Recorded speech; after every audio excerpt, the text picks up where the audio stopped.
হৃদয় হিন্দুস্তান, আমি হিন্দু, হৃদয় মুসলমান।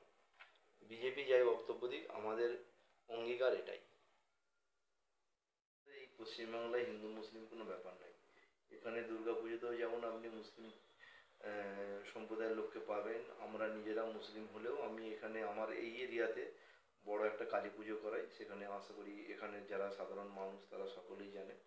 অর্থাৎ শুভেন্দু যতই এই জিনিসটা করতে চাক, এখানে সাম্প্রদায়িক একটা বার্তা দিতে যাক, সেটা কিন্তু এখানে পশ্চিমবাংলার ক্ষেত্রে হবে না। সেটা ইউপি বা অন্যান্য জায়গায় হবে। উনি যেভাবে যার ওনার যেভাবে কথাবার্তা উগ্র যে ভাষা জ্ঞান, সেটা পশ্চিমবাংলার মানুষ মোটেই ওনাকে পছন্দ করে না।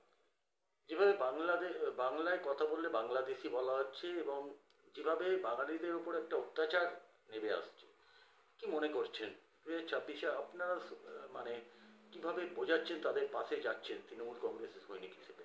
দেখুন, বাংলায় কথা বললে যে বাংলাদেশে যে তকমা দিয়ে দেওয়া হচ্ছে অন্যান্য রাজ্যে, সেটা আপনারা যারা সাংবাদিকতা করছেন, আমার মনে হয় তাদেরও উচিত যে সাধারণ মানুষ হিসাবে মানে সত্যটাকে উদ্ঘাটন করা, যে প্রত্যেকেই কিন্তু আমরা বাঙালি। পশ্চিমবাংলায় যারা বাস করে তারা বাঙালি, সেটা হিন্দু হতে পারে, সেটা মুসলিম হতে পারে। তো যেটা শুভেন্দু অধিকারী যেই তকমা দিয়ে যে বিশৃঙ্খলা গণ্ডগোল করতে চাইছে, এতে আপনার আমাদের যেটা সাধারণ মানুষের চিন্তা ভাবনা, এতে বিজেপির ক্ষতি হবে, লাভ কিছু হবে না। অভিষেক বন্দ্যোপাধ্যায় 21-এর মঞ্চ থেকে বলেছে, আমি জয় বাংলা বলিয়ে ছাড়ব। সেখানে দেখা যাচ্ছে মানুষ যখন জয় বাংলা ধ্বনি দিচ্ছে, সেখানেও আরামবাগের বুকে দেখা যাচ্ছে শুভেন্দু অধিকারী তার গার্ড দিয়ে তাকে হেনস্থা করতে দেখা যাচ্ছে। কি বলবেন আজকে আপনারাই? দেখুন, মানুষ নিজের স্বইচ্ছাতেই জয় বাংলা বলে। বিজেপির বিভিন্ন নেতারা আজকে কলকাতায় আসে, তারাও জয় বাংলা স্লোগান দেয়, এবং রাজ্য রাজ্যপাল উনিও জয় বাংলা স্লোগান দিয়েছে। সেটা আপনারা মিডিয়ার মাধ্যমেই দেখেছে। অর্থাৎ শুভেন্দু এখন যেটা বলে সেটা পাগলের পড়ে। দেখুন, মানুষ বিজেপির উপর ভরসা করে না। আমি আপনাকে বললাম, বিজেপির ওপরে, বিজেপির কোনো নেতৃত্বের ওপরেই মানুষের আশা ভরসা বিশ্বাস কিচ্ছু নাই। আগে বিজেপি নিজের ঘর ঠিক করুক, তারপর অন্য কথা। স্যার, এনআরসি নিয়ে আপনারা কিভাবে মানুষের কাছে বোঝাচ্ছেন?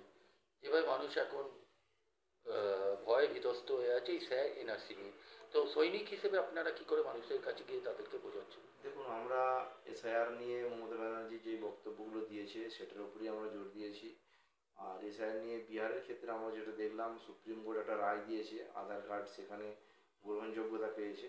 তো এখানে আমাদের এখানে আশা করি সেই প্রবলেমগুলো হবে না। আর এখানে যারা আছে সবাই পুরনো মুসলিম, যেইটাকে নিয়ে ইস্যু করতে চাইছে। এখানে বাইরের কোনো অন্য দেশের কেউ তো নাই, এখানে আমাদের এখানে এরকম কিছু সমস্যা নাই। মানে এই আরামবাগ বা হুগলি জেলার ক্ষেত্রে সেই সমস্যা কিছু নাই। লক্ষ্মী ভাণ্ডার নিয়ে মমতা বন্দ্যোপাধ্যায় যে শুভেন্দু অধিকারী কটাক্ষ করছে, মহিলারা 500,000 টাকা ভিক্ষা নিচ্ছে ঠিক ইলেকশনের আগে, আমরা যদি ক্ষমতায় আসি তাহলে আমরা 3,000 টাকা করে আমরা দেবো। আর শ্রমিক ভট্টাচার্য, সুকান্ত মজুমদার বলছে যে আমরা যদি ক্ষমতায় আসি তাহলে আয়ুষ্মান ভারত এবং দেবো। কি বলবেন আপনি?